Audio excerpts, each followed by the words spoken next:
first.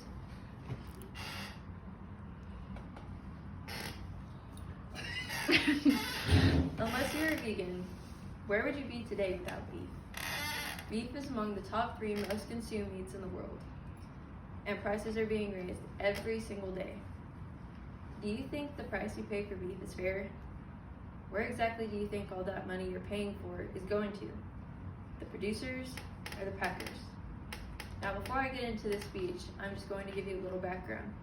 Producers are farmers who raise the cattle, who feed them, and then sell them off to packers who process the meat and then sell it to the stores.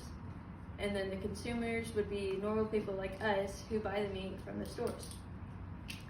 Today, I will be informing you of the positive and negative aspects of packers monopolizing the beef industry. I am qualified to speak on this topic due to extensive research I have done using information from a woman involved in the beef industry that has a Bachelor of Animal Science degree and a Master of Science Agriculture. After interviewing and researching, I have become quite knowledgeable in this subject. I will do this by informing you of how the packer companies make more money, how the packer companies are managed, how and why farmers are losing profit, and how consumers end up paying more for beef. Some people don't pay very much attention to the prices of the beef that they buy. The first point that I will be making today is that while prices are being raised, packers are making more and more money every day. The smaller packer companies rely on the bigger ones due to too much consolidation. All of these smaller companies have used the pandemic as an excuse to raise the prices and benefit from making more money.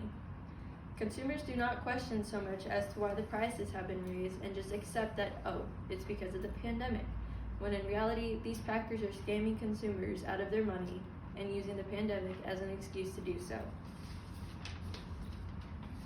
My second point that I have to make is that a system remains consistent of product due to the small number of packers. Companies are being fairly monitored since there is only a few of them. As of 2022, there are 4 major meat packing industries in the United States.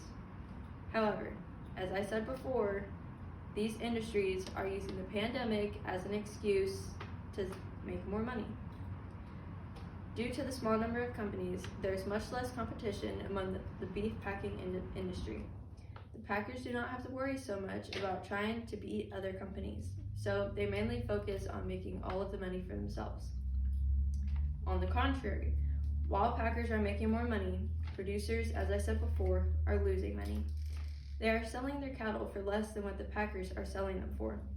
Packers are scamming producers out of the prices of their cattle. The cattle producers find that they have vastly diminished control of how they raise cattle, and they cannot negotiate a fair price. The cattle business has not been doing well due to the pandemic, or so people say. Packers have decided to take advantage of this pandemic and offer to buy the producers' cattle for less than what they're selling them for.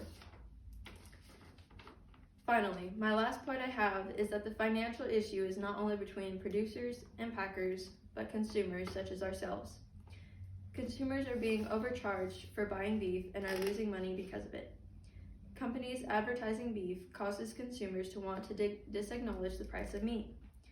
Unnecessary prices are being tagged on meat while consumers do not realize it, they end up paying more. Once again, the pandemic plays a big role in this beef industry. And as Julianne Burkhalter had told me in our interview, everything is being blamed on the pandemic. By informing you that packers are making tremendous amounts of money, consumers are paying more for beef, due to small amounts of companies there is consistency, and producers are selling cattle for less than the packers are selling them for, I hope I have successfully informed you of how beef prices are being affected and where exactly all the money you pay for it is going to. So next time you buy beef, will you think twice about the price?